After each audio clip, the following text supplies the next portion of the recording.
Now let's get started कि circulatory system के अंदर हमारे पास कौन कौन से स्ट्रक्चर होता है। बेसिकली सर्कुलेटरी सिस्टम जो होता है वो comprises cardiovascular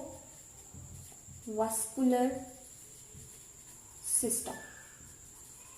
Circulatory system is all about cardiovascular system. Cardiovascular is a combination of two words, cardio and vascular. Cardio का मतलब होता है रिलेटेड टू हार्ट और वस्कुलर का वर्ड जहां भी आता है इसका मतलब होता है ब्लड वेसल्स। तो सर्कुलेटरी सिस्टम के अंदर हमारे पास दो मेन चीजें होती हैं, एक होता है हमारे पास हार्ट और सेकंड हमारे पास होती हैं ब्लड वेसल्स। ब्लड वेसल्स जो इसमें होती है ना वो तीन टाइप की होती हैं mainly, arteries, veins and capillary. Arteries, veins and capillaries जो कि टाइप्स हैं किसकी, ब्लड वेसल्स की, और सेकंड हमारे पास होता है हार्ट। तो यही चीजें मिल के हमारे पास कंप्लीट सिस्टम बना रही होती हैं circulate. Heart is the main organ जिसने क्या करना होता है, ब्लड को पंप करना है, ब्लड को पंप करना, जस्ट पंप करना है। वर्ड्स पे फोकस करना है कि हार्ट ने ब्लड को क्या करना है, पंप। अब हार्ट को ब्लड पंप क्यों करता है, ताकि वो बॉडी के एक एक विजरा, एक एक ऑर्गन, एक एक सेल के पास पहुंच जाए। हार्ट ने ब्लड को पंप किया और वो बॉडी के सारे पार्ट्स को मिल जाता है। अब ये वाला जो पार्ट होता है या ये वाली जो सर्कुलेशन होती है किस ब्लड वेसल के थ्रू होती है, इट इज थ्रू आर्टरीज। हमारी आर्टरीज जो होती हैं वो कैरी कर रही होती हैं ऑक्सीजनेटेड ब्लड हार्ट से जो आ रहा होता है, जिसके अंदर ऑक्सीजन और न्यूट्रिएंट्स बहुत ज़्यादा होते हैं ताकि वो बॉडी के सेल्स को मिल जाए। अब बॉडी के पार्ट्स को, सेल्स को ऑक्सीजन और न्यूट्रिएंट्स मिल गए हैं, जब उन्होंने न्यूट्रिएंट ऑक्सीजन ले लिए हैं, ऑब्वियसली जब भी हम कोई चीज़ लेते हैं तो जब भी कोई रिएक्शन है कुछ हो के उसमें से वेस्ट प्रोडक्ट्स भी होते हैं ना, वो वेस्ट प्रोडक्ट जो यहाँ पे बच जाते हैं जो कि in the form of carbon dioxide होते हैं, अब वो यहाँ से निकालने हैं, वो यहाँ से हमें क्या करने होते हैं, निकालने होते हैं। अब इन कार्बन डाइऑक्साइड को बॉडी तक दोबारा जब लेके जाते हैं वो भी ब्लड के थ्रू ही होता है। जो फिर हमारे पास ब्लड बच जाता है वो ब्लड दोबारा से, जिसके अंदर कार्बन डाइऑक्साइड होती है, हमारा वेस्ट होता है, वो हार्ट तक दोबारा जाता है। अब ये वाला जो पोर्शन होता है सर्कुलेशन का, ये किसके थ्रू होता है, ये होता है हमारी वेन्स के थ्रू, जिसने हमारा डीऑक्सीजनेटेड यानी कि लेस ऑक्सीजनेटेड ब्लड को कैरी किया होता है। तो मेनली ये इस तरह से। और कैपिलरीज क्या होती हैं, ये आर्टरीज और वेन्स, कैपिलरीज भी सर्व कर रही होती हैं एज एक्सचेंज ये मटेरियल के अंदर, ठीक है। ये हमने प्रीवियस वीडियो में डिटेल में पढ़ा हुआ है, आर्टरी कैसे बनती है, वेन्स कैसे, कैपिलरीज, और ये क्या काम करती हैं। ओके, तो ये थी हमारे पास नॉर्मली सर्कुलेशन। ये आपको समझ आ रही है, क्लोज सिस्टम। ये तो हमने बात कर ली इसके। नाउ हमने डिस्कस करनी है फंक्शंस क्या होते हैं, इनके सर्कुलेटरी सिस्टम क्या फंक्शंस को परफॉर्म कर रहा है, सर्कुलेशन जो हो रही है वो क्या उसका क्या फायदा है, वो क्या काम कर रही है।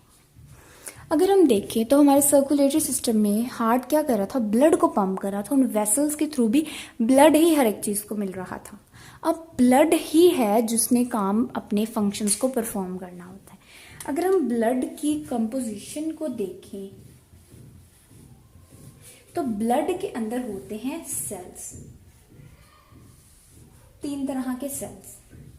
एक होते हैं हमारे पास रेड ब्लड सेल्स, दूसरे होते हैं वाइट ब्लड सेल्स, तीसरे होते हैं हमारे पास प्लेटलेट्स, आरबीसीज, डब्ल्यूबीसीज एंड प्लेटलेट्स।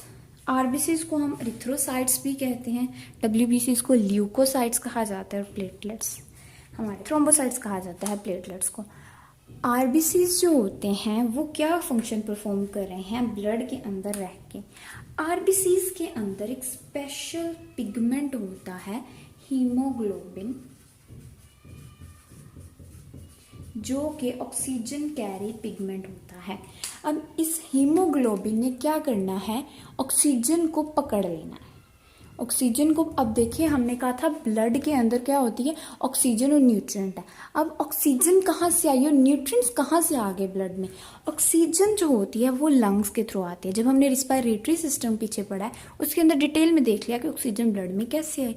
और न्यूट्रिएंट्स किस तरह से आते हैं, जब हम डाइजेस्टिव सिस्टम को पढ़ते हैं ना, डाइजेशन पढ़ते हैं, तो डाइजेशन के दौरान जो हम फूड डाइजेस्ट करते हैं, और जब डाइजेशन के प्रोसेस में एक प्रोसेस आता है अजिमिलेशन का। अजिमिलेशन एक ऐसा प्रोसेस होता है जिसके अंदर फूड की अब्जॉर्प्शन हो रही होती है बॉडी के अंदर, यानी कि ब्लड के अंदर भी जो इम्पोर्टेंट होते हैं हमारे न्यूट्रिएंट जिनकी बॉडी को जरूरत है वो ब्लड में शामिल हो जाते हैं। वो फिर ब्लड में ऑक्सीजन और न्यूट्रिएंट उस तरह से आता है, और जब हार्ट उसको पंप करता है तो वो बॉडी के सारे पार्ट्स तक पहुंच जाता है। तो मेनली जो आरबीसीज में हमारे पास हीमोग्लोबिन होता है जो कि ऑक्सीजन को कैरी कर रहा होता है।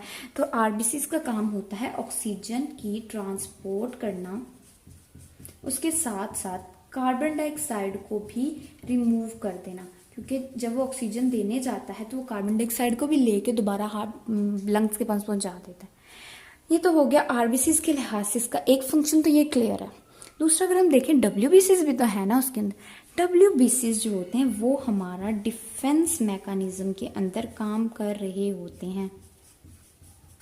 डिफेंस मैकेनिज्म का मतलब ये डिफेंसिव यानी कि दिफा, हमारी हिफाजत करना, ठीक है। जैसे पुलिस होती है ना, वो हमारी हिफाजत कर रही होती है जो डिफरेंट तरह के क्रिमिनल्स होते हैं कि जो चोरी कर रहे होते हैं इन सब से। इसी तरह हमारी बॉडी के अंदर जब बाहर से कोई ना कोई बैक्टीरिया कुछ घुस जाता है जो हमारी बॉडी के लिए हार्मफुल होता है, तो उससे हमारी बॉडी को डिफेंड कर रहे होते हैं डब्ल्यूबीसीज। तो दो फंक्शंस तो क्लियर हो गए, एक इसका ऑक्सीजन की ट्रांसपोर्ट और कार्बन डाइऑक्साइड की रिमूवल, सेकंड इसका ये डिफेंसिव मैकेनिज्म। थर्ड पे आ जाते हैं प्लेटलेट्स। प्लेटलेट्स जो होते हैं ना, ये हमारे क्लॉटिंग के अंदर काम आ रहे होते हैं, ब्लड क्लॉटिंग के अंदर। ब्लड क्लॉटिंग का मतलब ये है कि जब हमारी स्किन पे कोई भी किसी किस्म की इंजरी हो जाती है, कुछ भी होता है, तो ब्लड निकलने लग जाता है। तो वो ब्लड अगर इसी तरह ही निकलता रहे, अगर वो रुके ही ना, तो हमारी बॉडी का तो सारा ब्लड ज़ाया हो जाएगा। तो एक पॉइंट ऐसा आता है ना जब ब्लड रुक जाता है, मतलब उधर कोई ना कोई क्लॉट बन जाता है ब्लड का, ब्लड वहाँ पे जम जाता है और हमारा ब्लड फिर बाहर नहीं आता। और वो किस लिए पॉसिबल होता है, वो प्लेटलेट्स की वजह से ही पॉसिबल होता है। प्लेटलेट्स के अंदर बहुत से क्लॉटिंग फैक्टर्स होते हैं, ठीक हो गया। तो ये थे तीन मेन फंक्शंस। इनके अलावा भी ब्लड कलेक्टिवली बहुत इंपॉर्टेंट फंक्शंस को प्ले कर रहा होता है। अब हम इनको डिस्कस करते हैं, देखते हैं कि इनके अलावा ब्लड के क्या फंक्शंस होते हैं। हमने देखा कि जो हमारा ब्लड था वो क्या कर रहा था, जो भी हमारी बॉडी के अंदर एक्स्ट्रा कार्बन डाइऑक्साइड हमारे सेल्स में हो रही थी उसको सेल से दोबारा लंग्स में लाकर उसको क्या कर रहा था कि वो उसको बॉडी से बाहर एक्सपायर करवा देता है थ्रू लंग्स। अब अगर वो कार्बन डाइऑक्साइड ना निकले, हमारी बॉडी में ही रह जाए, तो हमारी जो होता है सेल्स के अंदर ब्लड जो होता है वो हमारा, ये सेल जो होते हैं हमारे, उसके अंदर क्या हो जाता है, बहुत ज़्यादा एसिडिटी आ जाती है, और वो हमारी बॉडी के लिए हार्मफुल भी हो सकता है, क्योंकि हमारी बॉडी के हर सेल के अंदर अपना ही इन्वायरमेंट जो है वो मेंटेन रखना चाहिए। तो इस तरह वो हमारे एसिड और बेस लेवल बैलेंस को भी मेंटेन कर रहा होता है। एसिड बेस बैलेंस, इसको क्या कहते हैं, बफर सिस्टम। बफर सिस्टम का मतलब होता है एसिड और बेस के लेवल को मेंटेन करके रखना। तो जब भी हमारी कार्बन डाइऑक्साइड ज़्यादा होती है तो उसको क्या कहते हैं, रिमूव करवा देता है, और इस तरह एसिड और बेस अपनी नॉर्मल लेवल पे बैलेंस रहती हैं। ये तो हो गया एक। अब दूसरा इसका जो फंक्शन होता है वो ये होता है टेम्परेचर को मेंटेन करना, टेम्परेचर को रेगुलेट करना। अब टेम्परेचर के हिसाब से ये किस तरह से बॉडी में रेगुलेशन लाता है। अब हमारी बॉडी का जो टेम्परेचर होता है ना वो नॉर्मल होता है, वो बाहर चाहे टेम्परेचर ज़्यादा है या कम है उसका कोई भी नहीं लेना देना होता हमारी बॉडी के इंटरनल टेम्परेचर से, क्योंकि हमारी बॉडी का जो इंटरनल टेम्परेचर बहुत ही ऑप्टिमम होता है हर एक चीज़ के लिहाज से, क्योंकि हमारी बॉडी के अंदर बहुत से एंजाइम्स भी वर्क कर रहे होते हैं, बहुत से केमिकल रिएक्शंस भी हो रहे होते हैं। तो अगर ज़रा भी टेम्परेचर अप डाउन होता है तो हर चीज़ जो होती है वो सारा सिस्टम्स जो होते हैं वो क्या हो जाते हैं, डिस्ट्रॉय होना शुरू हो जाते हैं, एंजाइम से डिस्ट्रॉय होना शुरू हो जाते हैं। तो इसलिए हमारी बॉडी को क्या करना होता है, जैसे जैसे बाहर का टेम्परेचर चेंज हो रहा होता है तो अपने टेम्परेचर को नॉर्मल ही रखने के लिए रेगुलेशन करनी पड़ती है। अब दो तरह से रेगुलेशन हो सकती है, या तो एक जब टेम्परेचर ज़्यादा होता है और या जब टेम्परेचर कम होता है। अब हम बात करेंगे दो टेम्परेचर्स की। बॉडी का टेम्परेचर नॉर्मल रखना है बाहर के टेम्परेचर के लिहाज से। अगर हमारे बाहर एनवायरनमेंट का टेम्परेचर बढ़ जाए यानी कि गर्मी हो जाए, तो हम क्या करते हैं, हमारी जो ब्लड वेसल्स होती हैं वो क्या करना शुरू एक्सपैंड करने लग जाती हैं। जब ब्लड वेसल्स एक्सपैंड करेंगी तो मतलब मैक्सिमम हीट का लॉस पॉसिबल हो जाएगा और हमारी बॉडी का टेम्परेचर नॉर्मल रहेगा। लेकिन अगर जब टेम्परेचर कम हो जाता है जैसे सर्दियों के अंदर, तो पहले ही हीट नहीं मिल रही होती क्योंकि बाहर इतनी ठंड होती है, तो लेकिन हमारी बॉडी का टेम्परेचर तो नॉर्मल ही रखना है ना, तो हमने क्या करना होता है, हीट लॉस प्रिवेंट, मतलब हीट लॉस नहीं करने देना होता, आपने प्रिवेंट रखना होता है हीट को अपने अंदर। तो क्या करना होता है, हमारी जो ब्लड वेसल्स होती हैं वो कंस्ट्रिक्ट कर जाती हैं। ब्लड वेसल्स क्या कर जाती हैं, कंस्ट्रिक्ट कर जाती हैं। जब वो कंस्ट्रिक्ट कर जाती हैं तो मिनिमल हमारा लॉस होता है हीट का। तो इस तरह से ब्लड वेसल्स जो होती हैं वो अपने एक्सपैंड और कंस्ट्रिक्ट होकर टेम्परेचर की रेगुलेशन को मेंटेन कर रही होती हैं। इसके अलावा हमारे वाटर कंटेंट को भी रेगुलेट कर रही होता है हमारा ब्लड।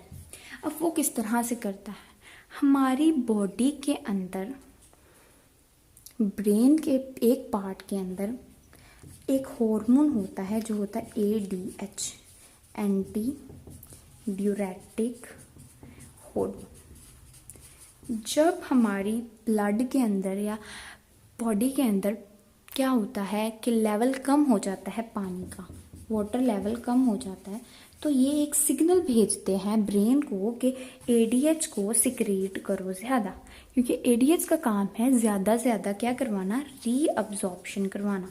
रीअब्जॉर्प्शन का मतलब ज़्यादा से ज़्यादा एक चीज़ को अब्जॉर्ब करके बॉडी में रखो, क्योंकि जब एक चीज़ पहले ही कम है तो हम उसको बाहर तो नहीं जाने देंगे ना, हम कहेंगे कि तुम बॉडी के अंदर ही रहो, तो वो रीअब्जॉर्प्शन करवा के बॉडी के अंदर ही वाटर को रखेगा।